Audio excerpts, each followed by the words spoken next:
Hey! Already lots of changes. From the last video. Once again, I am filming another segment, another clip of me telling you about all the updates that have happened that I haven't necessarily been filming. It's gonna be a little bit different than the last video or two, because actually, starting June or July, when I started working on the van again, I did not bring out this camera to film while I was doing anything and stuff like that. So yeah, but this video is going to be updating you. I think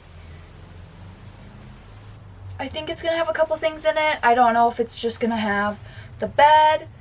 I don't know if it's just gonna have the kitchen cabinets. I don't know how I'm gonna do it. I'm gonna show clips of me, like the intricate steps of what I'm doing. I'm gonna show like the steps and stuff from us working, but I don't talk in them. So I'm either gonna add like music over them. I'm gonna just cut them in between me talking about the stuff in this video or previous videos or my future videos. Or I'll do like voiceovers over it. I don't know how I'm gonna do it yet. I don't know how everything's turned out.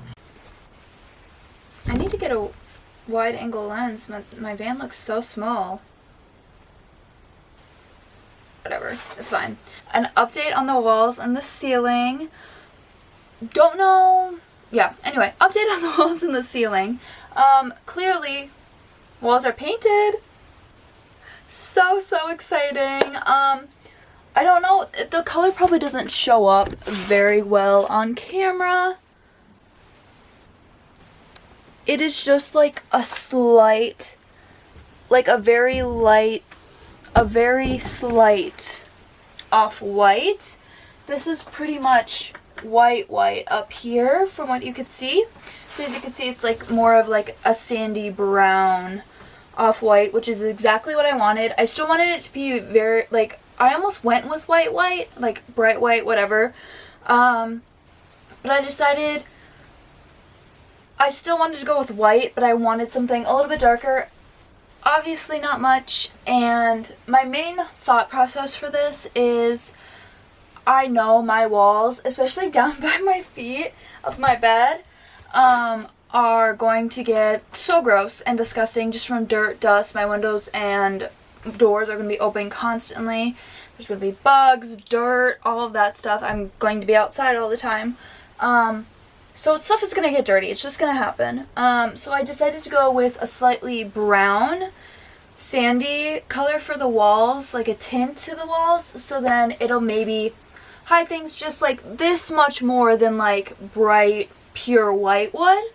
I also just like the color. It feels a little bit more homey and cozy, not being like stark bright white.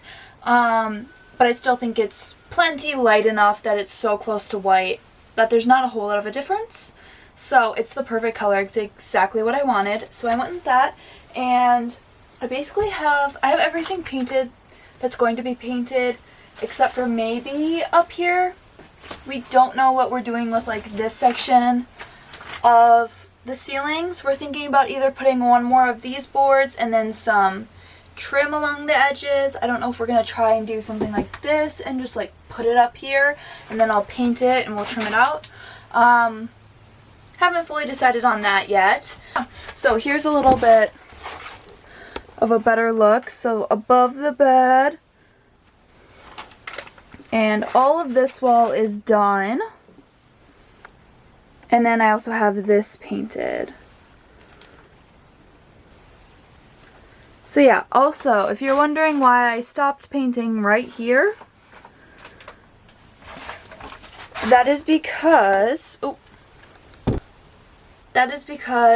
I am going to have upper cabinets on a section of it and then backsplash. Like a stick-on tile, not real tile, plastic, stick-on, sticker, backsplash, the rest of the way, the entire length of the cabinets. So there's no point in me using paint to cover that when it's going to be covered with something else. So I just have it completely primed right now. So it's ready to go for me to just put the backsplash on for that. Oh, ceiling. I'm gonna be honest, I don't remember what I talked about for ceiling. If we had any of the ceiling done the last time I filmed, I can't remember for the life of me.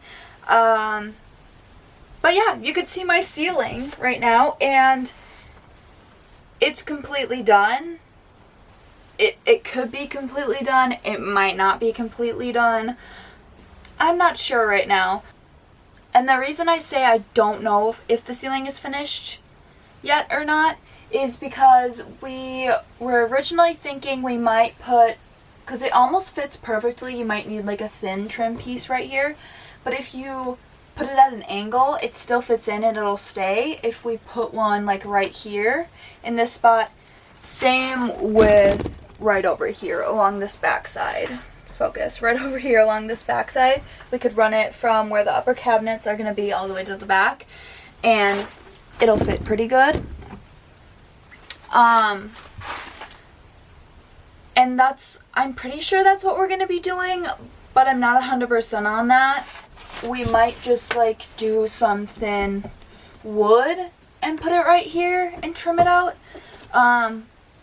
So we'll see how it turns out. We might be done with this ceiling part. But yeah. And then I tried, you can't see as well on camera, it looks worse in person. I tried using wood filler, a natural colored wood filler, and it just didn't go in well. It doesn't look very good. So I have these 2 rows back here actually filled, but the rest are still all screws because it just doesn't look good. So I'll have to figure out what to do with that, but for right now we're leaving it because I honestly don't think the screws look that bad. It doesn't bother me as much as I thought it was going to, but it's still not my favorite. But also that was like almost worse than the screws back there, so I just gotta figure out a better product to use. I only tried one and yeah, wasn't a fan, but we'll have to figure it out. That's one of like my finishing things that I'll like do later on if I even do it at all. So, but another exciting thing with us putting up the ceiling is the vent fan. I got to put in the little vent fan frame, and I actually have a clip. I know for sure I have this clip. I have a clip of us.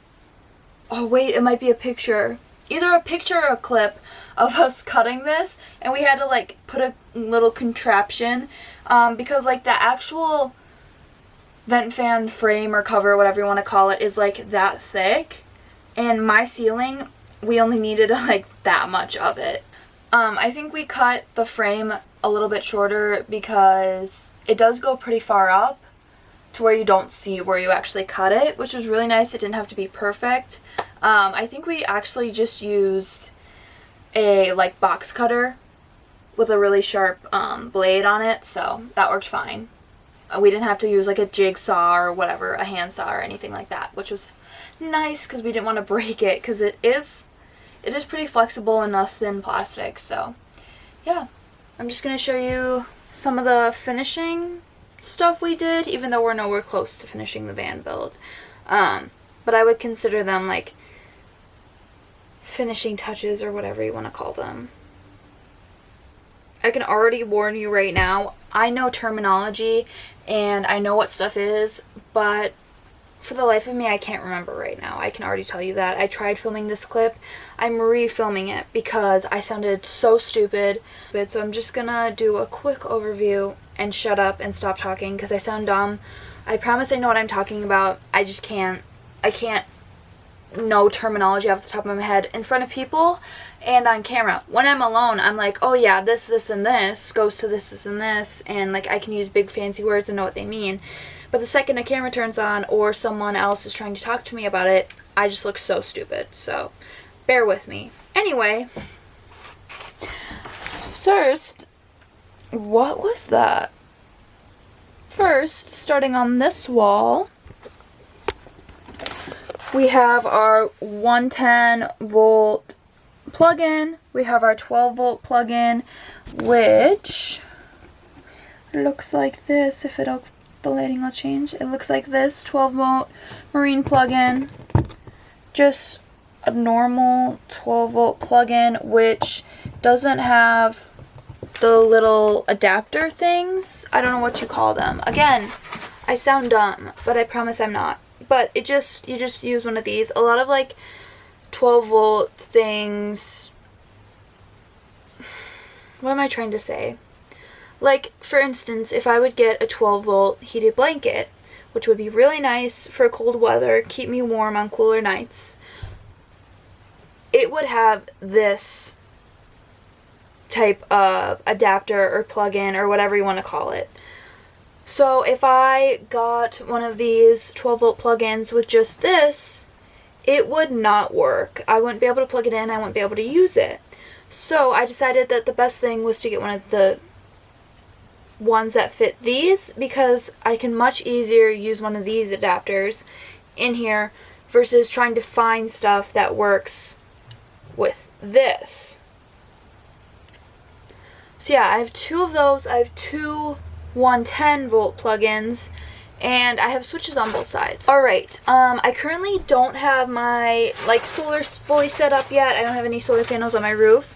It's actually one of the next things we're going to be doing shortly here. But everything's all wired up and ready. Everything has been tested before we enclosed everything. We tested everything to make sure it worked. So, on this side, we have these two. Let's zoom in a little bit. We have these two switches. Your basic RV van switches.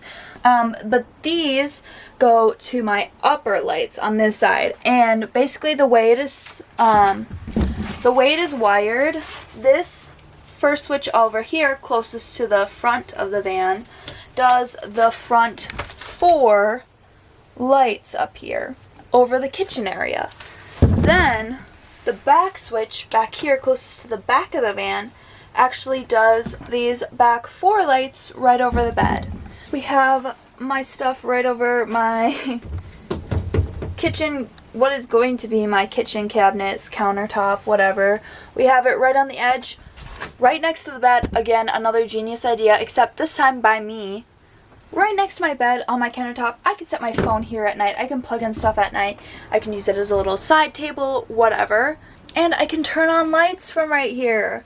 So we have all of these, again, are 110, 12 volt, and the switch. Same order as the other side.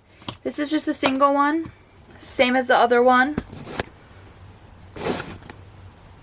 Same as the other one, except this one is actually going to go to my under cabinet lights. Because I wanted lights specifically for under my cabinets, over my countertops, stuff like that. And I'm going to have 3 of them wired into my upper cabinets. Lots of light in here. All of them are the warm white lights. I didn't want the cool ones. They're nice in theory, but then at night they're just so much on your eyes, and that's when I'm going to be using my lights. So yeah, I also like the idea of having under cabinet lights, another good one for having on at night, or if I just want to do something in the morning, I can turn on these instead of my overhead ones. There's only 3 of them, so it's not as much light. I could have 1 and this entire place could be lit up, so these are plenty of lights. But yeah, those are those switches.